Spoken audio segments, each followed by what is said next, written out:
Assalamualaikum warahmatullahi wabarakatuh. Saya Arik Memidiana dengan NIM A1A3220007 dari kelas F001 Program Studi Pendidikan Pancasila dan Kewarganegaraan angkatan 2022.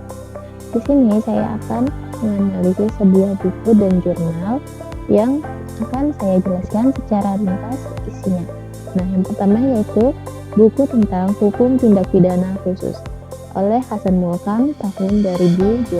Nah, di buku ini itu menjelaskan secara komprehensif tentang ruang lingkup dan karakteristik hukum tindak pidana di Indonesia. Nah, pada bab pertama, penulis itu menegaskan bahwa tidak ada tindak pidana khusus merupakan bagian dari hukum pidana yang diatur oleh KUHP. Karena sifat dan objeknya memerlukan pengaturan tersendiri.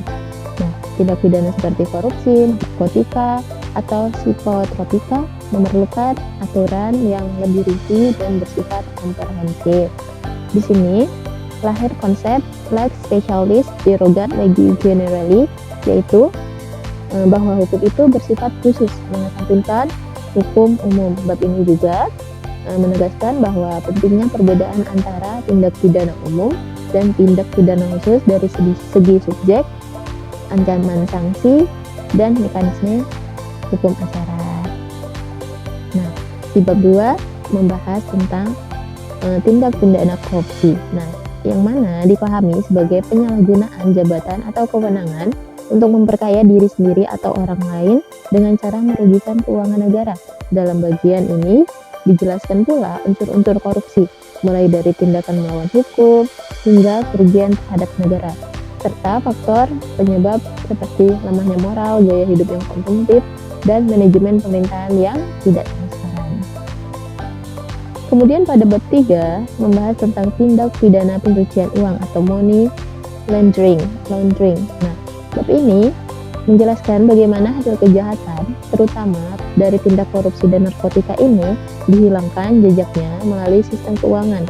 Nah, penulis juga menyoroti pentingnya peran lembaga seperti PPATK dan Bank Indonesia dalam melakukan deteksi transaksi.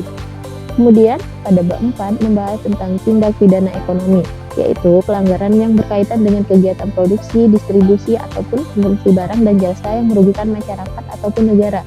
Di bab ini juga menunjukkan bahwa hukum tindak pidana ekonomi ini bersinggungan berat dengan hukum administrasi dan kebijakan pemerintah.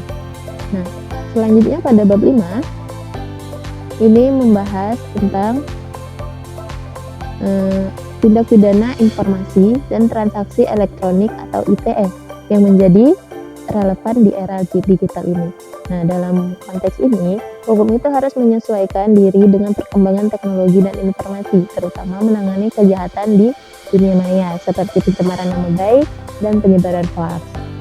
Pada bagian bab 6 itu membahas tentang hukum tindak pidana terorisme. Terorisme itu adalah tindak kejahatan mengancam keamanan negara dan keselamatan warga sipil. Berdasarkan UU nomor 15 tahun 2003, tindak pidana ini mencakup tindakan kekerasan yang menimbulkan teror, ancaman terhadap nyawa, dan perusakan fasilitas publik dengan tujuan politik ataupun ideologis. Nah, karakteristik utama dari terorisme ini adalah bersifat transnasional atau terorganisir, yang mana pergerakannya itu memerlukan kerjasama internasional serta sistem intelijen yang kuat.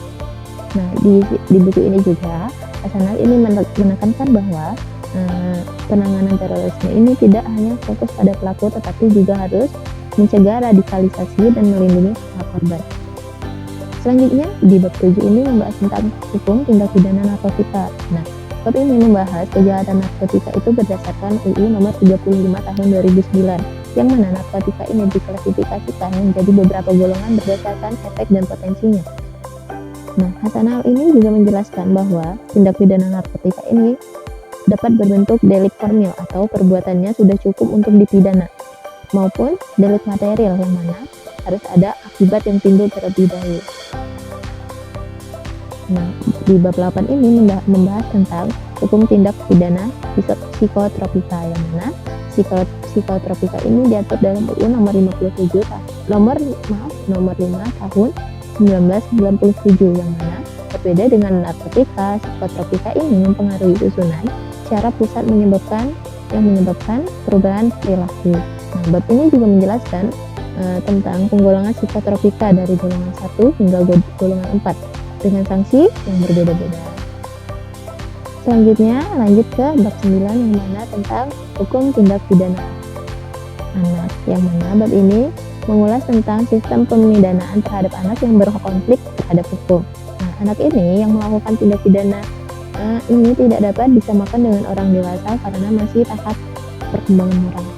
Sesuai dengan UU nomor 11 tahun 2012 tentang sistem peradilan pidana anak, pendekatannya yang digunakan ini yaitu restoratif justice atau pemulihan hubungan antara pelaku, korban, dan masyarakat, yang mana fokusnya ini bukan hanya pada hukuman, tetapi juga pembinaan dan tanggung jawab sosial. Nah, bisa disimpulkan secara ringkas bahwa buku ini memberikan pemahaman menyeluruh bahwa hukum pidana khusus ini muncul karena kebutuhan untuk menyesuaikan hukum dan kompleksitas kejahatan yang modern. Nah, penulis ini juga menegaskan bahwa fleksibilitas hukum itu dan keberanian dalam melakukan pembaruan peraturan adalah kunci agar hukum pidana ini dapat menegakkan keadilan secara efektif. Selanjutnya, untuk jurnalnya, saya mengambil jurnal dengan judul Perlindungan Anak, Tindak Pidana Pemalsuan Identitas Artificial Intelligence pada KUHP 2023 oleh Talita Zakia Zahra dan Diana Lukitasari tahun 2025. Nah, di dalam jurnal ini menyoroti isu yang sangat aktual, yaitu bagaimana perkembangan teknologi Artificial Intelligence ini atau AI menghadirkan bentuk kejahatan yang berupa pemalsuan identitas digital, khususnya dengan teknologi yang namanya deepfake. Nah, penulis ini menjelaskan bahwa deepfake ini menggunakan algoritma deep learning untuk menciptakan video, gambar, atau suara seseorang secara realistis sehingga dapat menipu publik dan merusak reputasi seseorang. Nah, dalam pendahuluan di jurnal ini, penulis itu menegaskan bahwa KUHP 2023 yang baru akan berlaku pada tahun 2026 ini belum mengatur secara tegas mengenai kejahatan berbasis AI, terutama dalam hal pemalsuan identitas digital.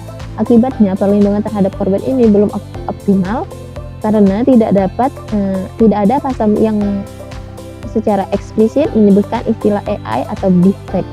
Nah, pada bagian ini, analisis utama yang ada pada jurnal ini adalah membahas tentang pengaturan tindak pidana pemalsuan identitas berbasis AI dalam KUHP 2023. Nah, penulis itu menjelaskan bahwa beberapa pasal dalam KUHP yang baru seperti pasal 433 sampai 441 mengatur tentang pencemaran nama baik dan penyebaran informasi palsu melalui teknologi informasi. Namun, pasal-pasal ini masih bersifat umum dan belum mencantumkan unsur AI atau deepfake secara tersurat. Akibatnya, dalam praktik hukum, penegakan hukum masih perlu melakukan interpretasi tambahan untuk menjelas pelaku kejahatan digital tersebut. Nah, penulis ini juga mengaitkan hal ini dengan prinsip keadilan restoratif yang mana ini menjadi paradigma baru bagi hukum pidana Indonesia. Nah, pendekatan dalam jurnal ini menekankan pemulihan hak korban, bukan sekedar penghukuman pelaku. Dalam konteks pemalsuan identitas berbasis AI ini, keadilan restoratif bisa diwujudkan melalui pemulihan reputasi, rehabilitasi psikologis korban, dan ganti rugi.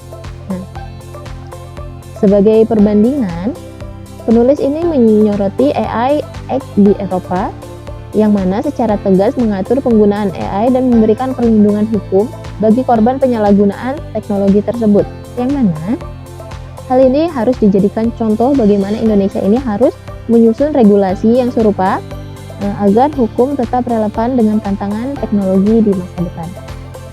Nah, bisa disimpulkan dari jurnal ini bahwa KUHP 2023 ini masih belum cukup kuat memberikan perlindungan hukum terhadap korban kejahatan berbasis AI. Oleh karena itu, diperlukan pembentukan undang-undang khusus tentang AI yang mencakup definisi, batasan, serta larangan penggunaan AI untuk kejahatan digital. Nah, dengan adanya teknologi ini, dengan adanya undang-undang ini, regulasi yang lebih baik, rinci, dan pasti, maka dapat menciptakan kepastian hukum, perlindungan, dan rasa keadilan bagi korban. Mungkin sekian dari saya akhiri. Wassalamualaikum warahmatullahi wabarakatuh.